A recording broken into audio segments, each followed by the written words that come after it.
Welcome, everybody. Thanks for joining us. My name is Jason Dornbos, and with me today is Catherine Urigas. We're in the same room, if you can't tell, but we are speaking from one microphone, so hopefully that's not too weird for everyone. If you haven't joined a webinar with Extol before, we try to keep them lively and engaging and interactive. So we want you to get your questions answered throughout the webinar. So please type them into the chat as we're going along. Our goal is to answer your questions as it happens, because if you have to hold on to your question at the end, we might not get to it, and you might never want to work with us ever again. So we don't want that to happen. Let's get started. This is the only spin welding webinar you'll ever need. First question: why did you join this webinar? Let us know in the chat. Because you just wanted to hear how many spin welding puns we could make? Was it because you have an active project? I joined because I'm a presenter. Me too. That's crazy. Expand knowledge. Don't know what spin welding is? Oh, we are going to help you out with that. Okay. What else? How many people do we have on? 30. Sure. I was closer. Yeah, you were closer. Anybody else? Why did you join this webinar? Active project. Awesome. Only 3 people are paying attention right now. We got to do something big. I know. We're going to blow everybody's minds. Always learn something new. I appreciate that, Greg. A project I'm trying to develop for larger spin welds. Great. Have very cheap, low quality plastic tanks that need a lot of rework that we'd prefer to do in-house. Interesting. Okay. Active project. Nice. Okay. Well, that was my first question. My second question is, what grade would you give your spin welding knowledge? So think back to when you were in elementary school and you got A all the way down to like a D or an E. Yeah, F. Or F. Skipped one. Yeah. So if you think you're an spin welding expert, give yourself an A, and then anybody else, drop. So I can't remember who said that they don't know what it is. You probably should give yourself an F. It was Doug. Okay, Doug gave himself an F. Nice. Good. Very astute. Wow. Look at these. We've got some low grades here. Well, we aim to improve that today. Today we're going to this is the agenda. First off, as I said, we want to answer your questions. So keep them coming, and we're going to talk through the spin welding basics and benefits, and then we'll really get into how to achieve strong and leak-proof welds, and then we'll talk about which materials work really well with spin welding and how to design for it. Hopefully that's exactly what you were hoping to get out of the webinar, because that's what we're going to talk about. The spin welding process, very complex. I'm just kidding. It is super simple. You have one stationary part. The other component is rotating. They are under pressure or force to be pushed together. And while one component is spinning, it is creating friction, which is generating heat. That heat is what gets the material all molten and melty. And then the spindle head will stop immediately, and then the material will cool. So spin, push, stop. Yes. That's the process. Really, I'm not sure it could get much simpler than that. It's a simple process, but there's a lot that goes into making it work well. Right. Yes, correct. So we got a little video for you. Hopefully this plays all right. So this is just a little sample part to show you. So you're going to see that the lower component is held stationary. The upper component is going to spin. There we go. This is at an 1/8 speed rate. So now you're about to see the thing in real time. That's the actual speed. Spin welding, wicked fast. Where do you think it would rank as far as speed in welding technology? I'd say it's one of the fastest. One of the fastest. Yeah. I mean, I think probably the only faster one would be ultrasonic welding. Right. That's kind of what I was thinking as well. I think we should play it again. Okay. So that people are ready for the slow-mo and then the... kind of see the material all of a sudden get soft and melt. Kind of squish out of the way a little bit. Getting that material molten and to squish out of the way is critical to getting a strong joint, which I was getting a little ahead of myself there. But more to come on that. Here we've got, if the slide will change for me. There you go. Or do I need to click it? Go. And change slide. Ready? It actually is. There we go. There There we go. Perfect. With no technical difficulties, we're ready for the next video. This is an example part here. We've got a manifold for an engine. You may be round. That's true at the joint, but they do not need to be completely circular. My video is pausing. I don't know how everyone else's is coming through, so I'm going to play it again.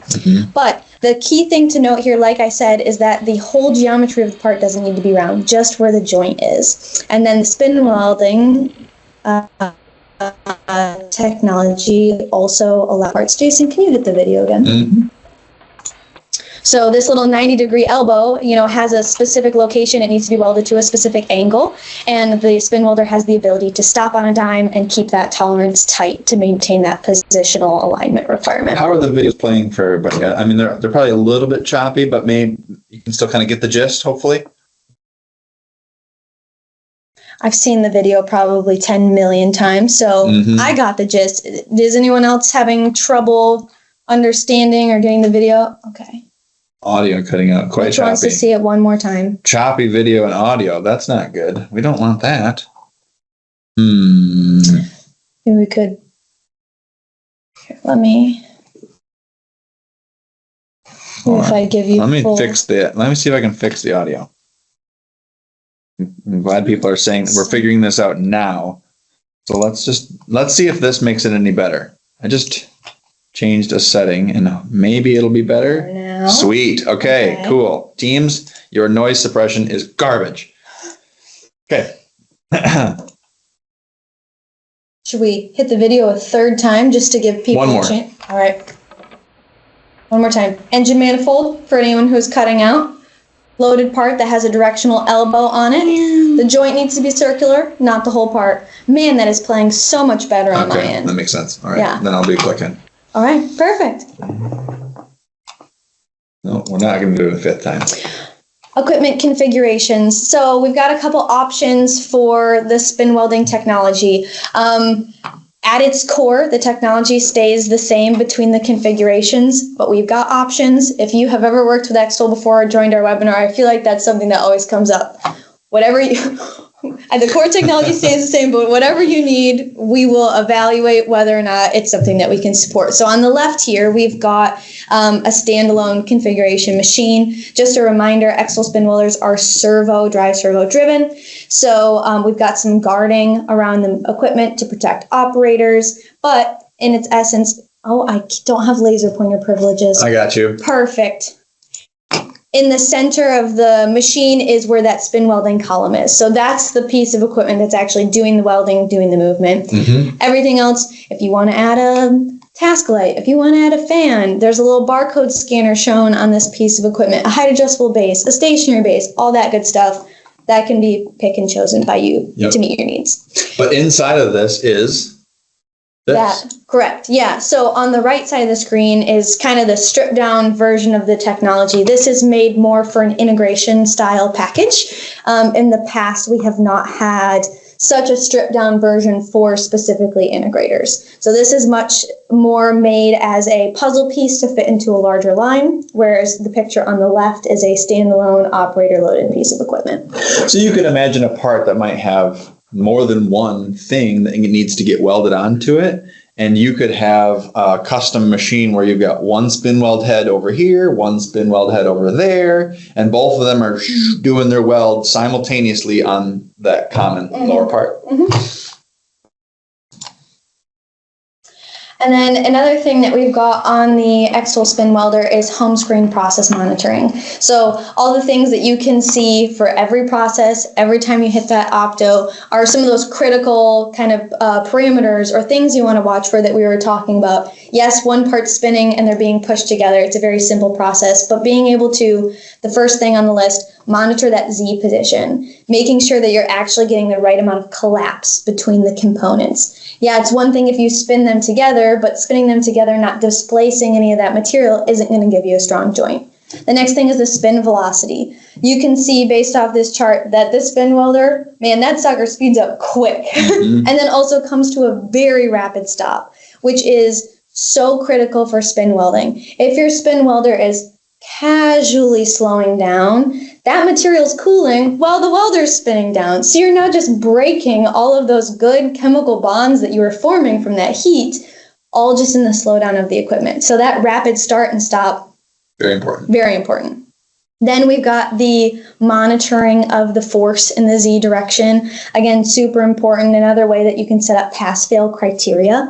If you've run a bunch of parts and you know, like, this is the force we need to see in the Z direction to make sure that we're getting a good part, that can be a good kind of flag if something is occurring. And then same thing with the spin torque. Making sure that maybe you didn't load a broken part, something that's causing that to look a little funny. And then you can see in the bottom right-hand corner of the screen that angle position, something that can be programmed in or, again, set up as a pass-fail criteria. Because as you can imagine with this, with like what's shown on the screen here, there's a 90-degree port here. That port needs to be pointing the same direction every single time. Right. And so it's very critical that we can stop on a dime and make sure that thing is pointing the right direction every time. So that's a programmable thing. Yeah. What's a usual, not unusual, welding depth for this technology? Is there any design guideline on your website? Yes, we have design guidelines on our website. The weld depth is somewhat dependent on the joint type. There's, and we'll get into joint design in just a minute, but what would you say is a normal weld depth?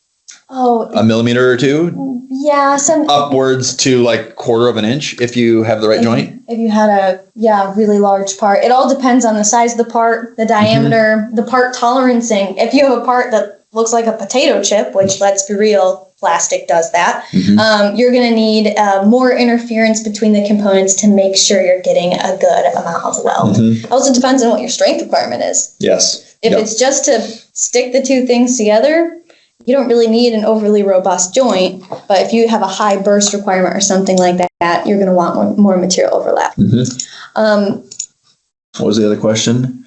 What kind of error feedback will you get if the part is not correctly placed or forgotten altogether? So spin welders, you can add sensors to them, and that's something that we do pretty regularly. The most simple would be just part presence. So we're doing part presence on the lower component, part presence on the upper component, but you can get really, really sophisticated with that. We can add multiple sensors to try to determine the part's orientation. We can have cameras that are doing more of that type of thing. We can have sensors that are validating the right version of a part. Maybe you have two different part versions that are similar to each other, but not the same, and there's different nesting for the bolt, or maybe they use the same nesting and you want your machine's part traceability to make sure you're welding the right parts that you're supposed to. We can have sensors and verification of all of that. With a upper tool that spins, as you can imagine, it'd be pretty difficult to actually put a sensor on that because it's going to twist the wire and snap it pretty quickly. But we just have sensors just outside of that aren't spinning with the upper tool. The other thing would be within the parameters of the machine, you could program in don't start spinning until you reach this certain height. That way, if you did have a part that was forgotten in the nest, it wouldn't meet the range to start spinning. So that would be another way. So the head comes down, it's looking for some pushback and then it just goes right past it. It says, I didn't have a part because it was empty. Right. Apologies, I missed it. You guys said you can monitor all these processes and create a high and low limit so an alarm or fault is provided for a bad part. Yes. Correct. That's correct. Fully automated. So here's a screenshot of the process settings for a spin weld. And you'll notice that in our Vortex Eminence spin welder, the control settings are color coded. Hopefully the colors actually show different. I don't know if anybody's colorblind on the call, but the green is all Z-axis parameters, and so that would be your downward pressure from the welder. And then the yellowish orange is the spin axis. So it's controlling how quickly it's rotating and accelerating, decelerating, all that stuff. So you can there's a lot of parameters here, but when you take a step back and think what you're doing, you're coming down, you're pushing on the parts and you're spinning. And all of these parameters are determining how hard you're pushing, how fast you spin, how quickly you need to stop, how much you're pushing, and all of those things impact your joint. And spin welding is all about making sure that those are balanced so that you get a nice, strong, quality weld. And so what's important with a spin welding machine is to be able to have control over those. You wouldn't want to take, like if you took a cordless drill and put a plastic part on the end of it and then pushed it against something and held the trigger, you might be able to get it to weld, but you don't have any control over how hard you're pushing. I mean, you're pushing by hand. You don't actually know the force. You don't know the angle. So a good spin welder gives you the control over all of those parameters so that you can optimize it for a good part. So what does Z control in the Z axis give you? This is a quick comparison between pneumatic controlled spin welders and servo controlled spin welders. A pneumatic control for your position tolerance, your height going up and down into the part, is less refined. You might be able to stop it within 0.2 millimeters, whereas a servo is going to give you way tighter control. Force control is moderate. In a pneumatic spin welder, you're adjusting the pressure that's going into the air cylinder that's pushing down on the part, and air is compressible. So there's a delay and a reaction time between when you're changing the pressure going into the cylinder and what's actually being applied to the part. So for smaller applications that need tighter control, pneumatic can be more challenging. With force capacity, a servo can give you really high force. You can put a big cylinder on a pneumatic welder as well, but a tighter package servo machine can give you really good force and control over that force. Feed rate control. So this is referring to how quickly we're moving up and down with the Z. Pneumatic, it's how fast can you fill the air into the air cylinder and how does it move? And there's less control over how quickly that's driving into the part. And for some applications, that's critical. You can blow right past your weld joint if you move too quickly, versus letting the material melt and heat up as you're driving into your weld. Servo control gives you much more precision in that rate. And then the feed rate speed is, in pneumatics, it's really uncontrolled because we're just at the mercy of how much air we're putting in. And servo, you have really tight control. Like you can program, I want it to feed at 400 millimeters per second, or maybe I want it fast to start, and then I want it to slow down as I'm reaching the melt phase of the material. Just for a little bit of context here for maybe some people who are new to spin welding, Extol used to offer a pneumatic welder, and we no longer do. We have upgraded to the Vortex Eminence, which is the one we've been talking about, which is servo-driven. So we've seen firsthand in applications where that extra precision and the extra control of those parameters that we had talked about on the home screen is such a huge benefit for a wider variety of applications. Pneumatics can get you maybe a generally decent part. In a general application, but servo really opens up the range of applications that you can achieve and get successful welds with. So, we got a question. Is there a size constraint for the weld joints that your servo will weld? That's a great question. So with spin welding, the diameter of the joint is very, very important. The smaller the joint, the smaller the diameter, the faster you'd want to spin, versus the larger the diameter, the slower you want to spin. Smaller diameters require less torque because there's less overall surface contact, so there's less friction that you have to overcome. Larger diameters need more torque. So what Jason is asking is, is there a limit? If you had too big of a joint, is there a torque limit to the servo motor? And yes, I don't know what the number is, but we also make custom spin welders. So we have welded parts that were 1.5 feet, 2 foot in diameter. So you can weld very large parts. The Vortex Eminence, I don't think it could do a 2 foot diameter part. You're saying the current with the servo as is. But it would need the customization. We would upgrade the servo to be able to handle it. Yep. The other thing that we do is we'll have there's gear boxes that we can add to the welder. So you do a gear reduction on the servo motor, and with the same motor, you reduce its speed capability, but you increase its torque capability, which is what you want for larger diameters. Mm-hmm. I'm just really curious now if Jason's application is like 6 inches or if it's like 4 feet. So yeah, Jason will connect. Yes. I'm getting nosy now. With servo driven, can you control speed in such a way as to control the amount of flash and debris? That's a good question. At the end of the day, your joint design is going to, I think, contribute the most to flash and debris. Mm-hmm. I would say that the process, you could attempt to maybe spin slower so you're not flinging as much particulate. Throwing it around. However, I wouldn't want to rely on the process to do that, because then you're limiting what your process, you're potentially limiting your weld success based off of trying to minimize flash only. So, again, just for maybe some newer spin welder folks on the call, spin welding is always going to create particulate flash. With one spinning component, material will come off the part. Yep. It's not as lovely as what hot plate welding or laser is, where it just kind of sticks to itself and it's not a problem. So particulate is, I'd say, maybe the biggest, would you say downfall of spin welding? Yeah. It's maybe the biggest indicator on which technology you'd shift And towards. It makes people hesitant to do spin welding because there's this perception that if I do spin welding, I'm going to be throwing plastic all around my shop. And that's not really reality unless you're doing some things incorrectly. Right. So, yeah. So, to circle back to your question there we go. I worked it in. Nice. I worked in a spin welding pun. I would say rely on flash trap to control the flash and debris rather than the process. Hopefully that answers your question.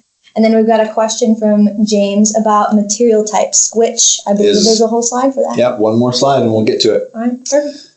So the Vortex Eminence, what the picture that you see on the screen is what we would call the Vortex Eminence head. It's the core of the technology. So you could take that and integrate it into a custom machine, or you could get the full column that supports the back, and then the main base plate, which is supporting your lower component, and get a full machine, a turnkey machine. The Vortex Eminence has servo spin control, which is why we keep talking about servo. It's got servo Z control. It's automated.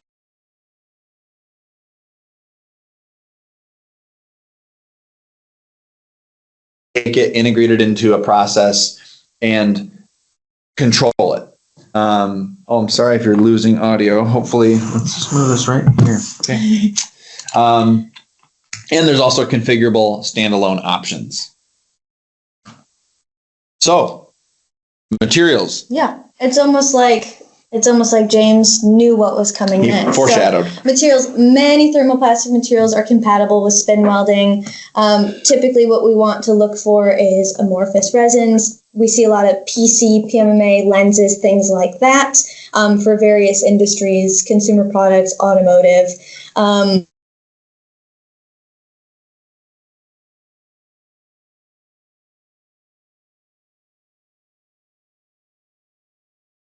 PBT and nylon. If you've been in an Extol webinar before, specifically hot plate welding, lost all audio. Oh no.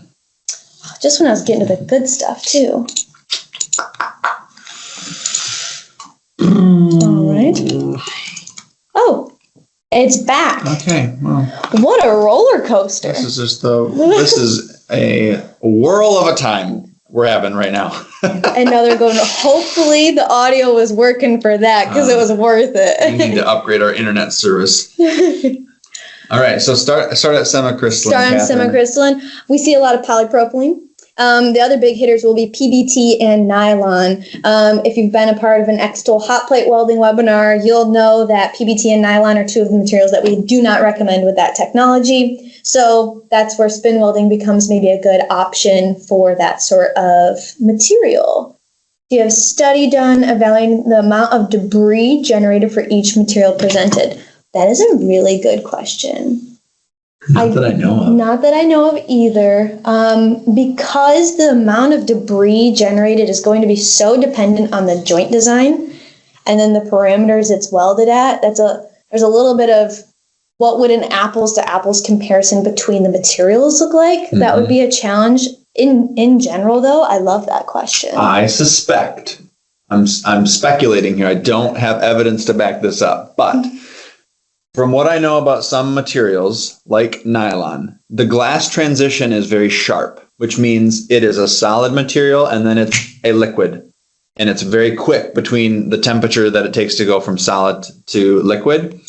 I would guess that nylon throws more debris than something like polypropylene, where it's a very slow, gradual glass transition. So that in that situation, polypropylene it's solid and then it's getting softer and softer and softer and then it's melted. And so you have a bigger process window and you're able to weld and not create as much debris that's going to fling off of your weld without if assuming you don't have a flash trap to capture it all anyways. Mm-hmm. This might be a little bit of a spoiler, but the material that you would not want to use for particulate would be like a polyethylene. You want to hit the slide a couple times? Yep. Oh, yep. There we go. All right. Fillers, anything like glass or talc in the part adds to that mu of kinetic friction in the components when they're spinning against each other. So that increases the favorability of the spin welding process in achieving high strength. Challenging materials, anything with a low mu of kinetic friction, so like polyethylene, both HDP and LDP, and something like Teflon. Mm-hmm. Not necessarily an all-encompassing list there, but some of the big ones that we see, they're just so slippery that when you spin them against each other, it looks like it's snowed. I got a picture like the cans of snow around Christmas time. That's what it looks like on the tool plate. Again, if your goal is to just kind of stick the two together and have them, maybe they get put in a larger assembly that's really holding them together, that might not be a problem. But if it's something that you're looking to get a robust weld out of, I would not recommend using polyethylene. I mean, generally, if you're trying to spin weld a material that is used in lubrication applications, it's probably kind of slippery and not great for generating heat because they're designed to avoid that. It probably also needs to be a little bit of a high pressure, like high burst spec. But we've got a couple questions that came in. Jason asked, can you mix and match material types you spin together? Yes, you can. As long to be chemically compatible. Thank you. And then we've got, how much does Z-axis control impact the flash generated for each material, servo versus pneumatic? So if you don't have good Z-axis control, let's take the negative side of this.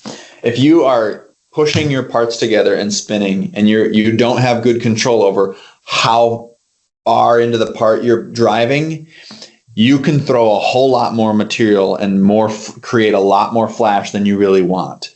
Versus if you have really good tight control over that, you can ease into it better and hopefully reduce the amount of flash. You're only melting what you need to get a good strong joint.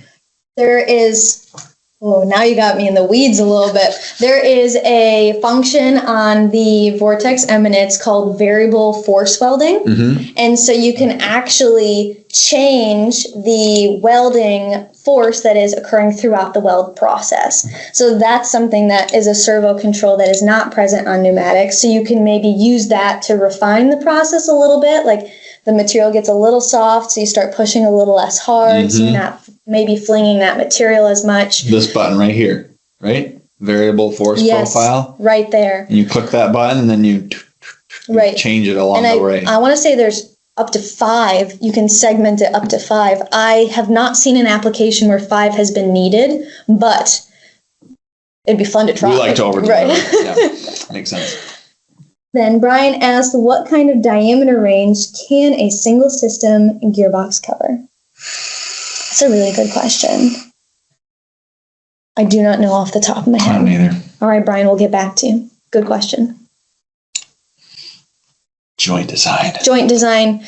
A good joint design, this is going to come as a huge shocker because you haven't heard us talk about the power of joint design yet, is critical for the success of spin welding. Very critical.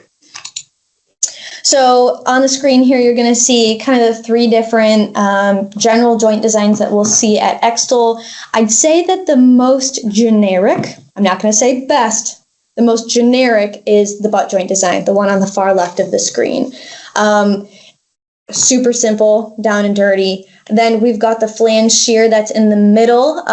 You want to circle the kind of the weld area that would be displaced. Yeah, so this joint design, you can see kind of hides that flash in a little pocket. This green part is going to be going down, down, down into this pocket as it's this is the area that's getting smushed. So then if you were to draw where the flash is going to come out, I'm really putting you on the spot with your drawing skills. Get a little bit of flash in here, and then most of it is down here. Right. Versus with the butt joint, it's just going to... Here, maybe coming out here, maybe coming out there. If you've got maybe a lot of material overlap, it's going to start getting out the sides. And then lastly, the tongue and groove joint.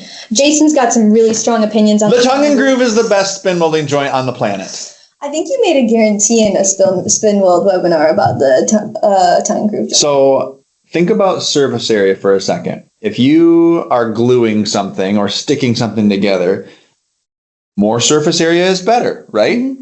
The more surface area that you are adhering, the more strength that you can get. Look at the surface area that you get with a flanged shear.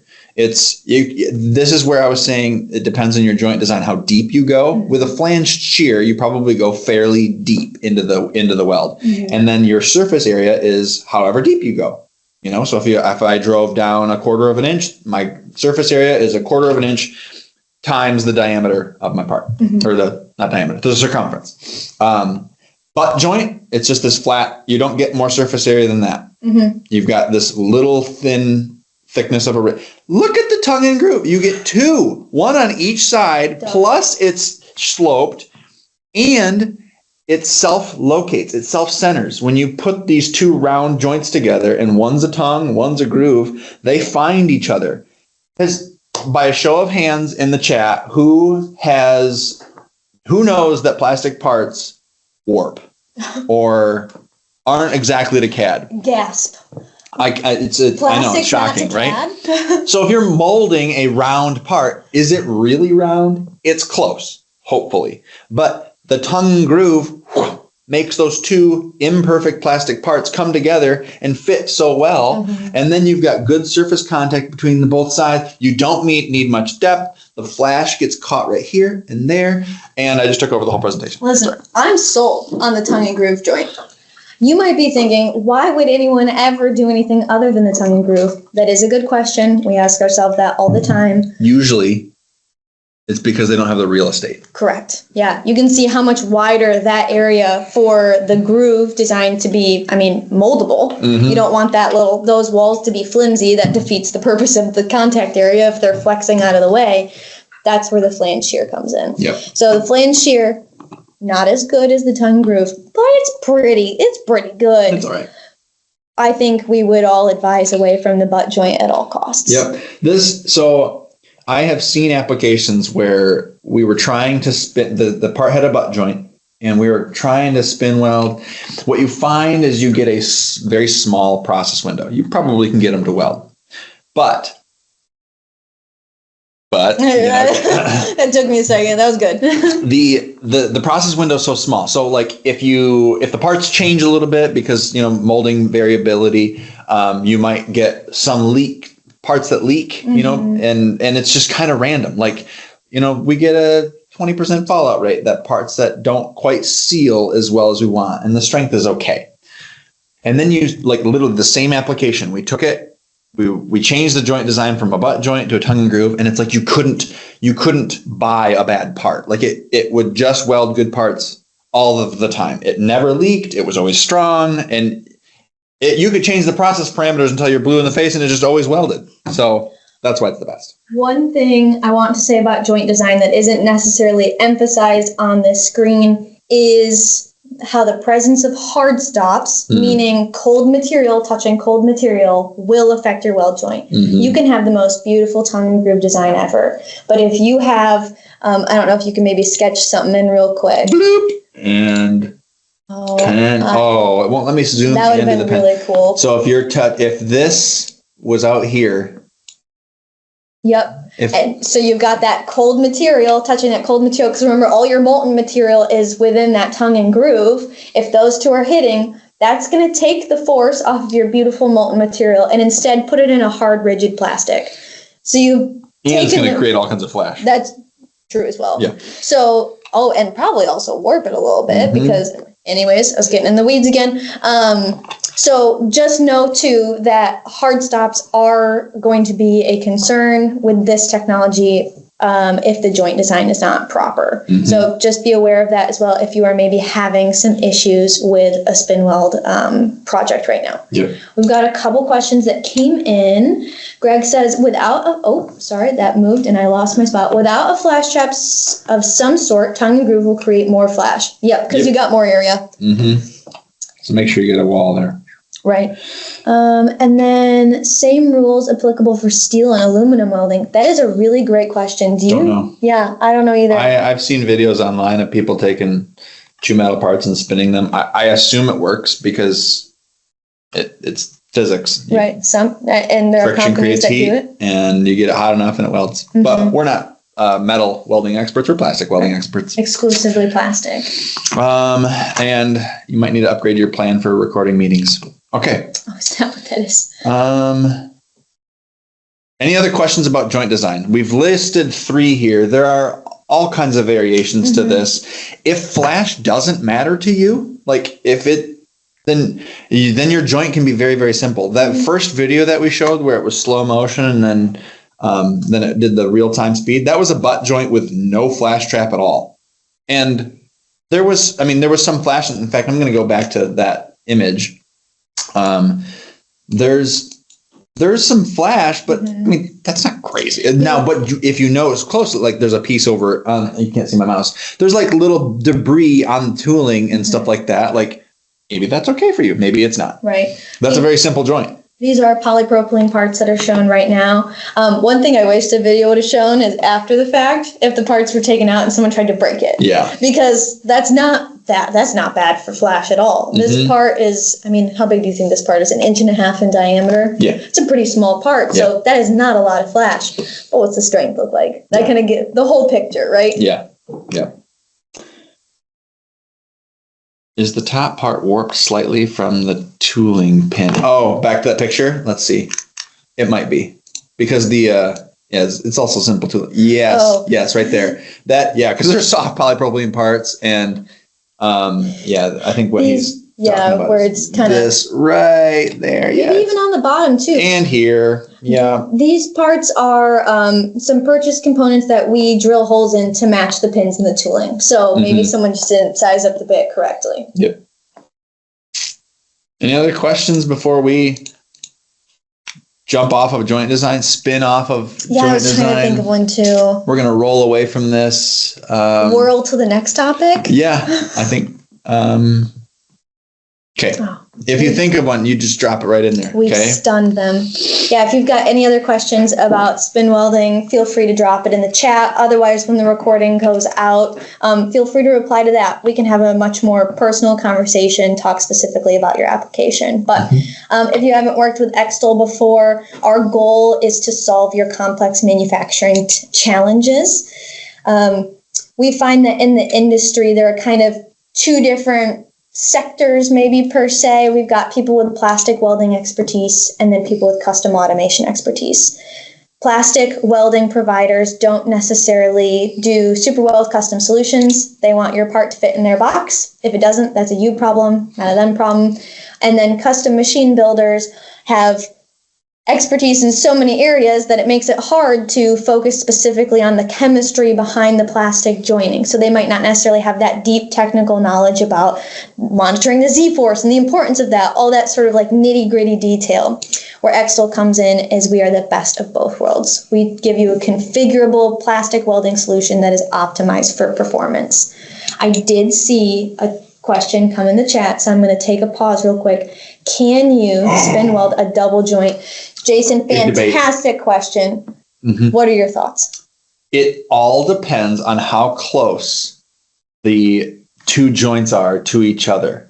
So if you can imagine, if you have a big 7-inch diameter part and then there's another joint on the inside that's 1 inch diameter, the difference in diameter is going to make the outside friction much faster than the inside.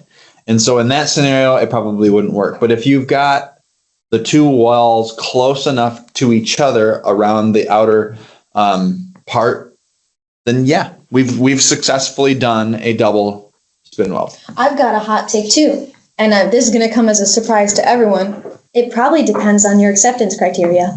Oh, yeah. If the parts just need to hold together to 5 pounds, if they just can't break when they drop on the ground, double joint, 1 inch to 7 inches might be fine. Yeah. So get it to stick at least. Right.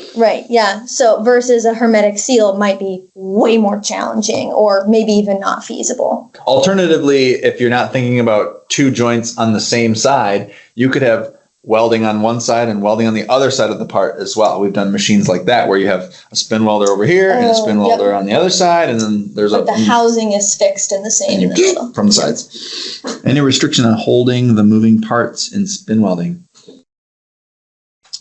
What do you mean by restriction? Like criteria? Mm-hmm. If you do mean criteria, then yes, we want some sort of mechanical driving feature.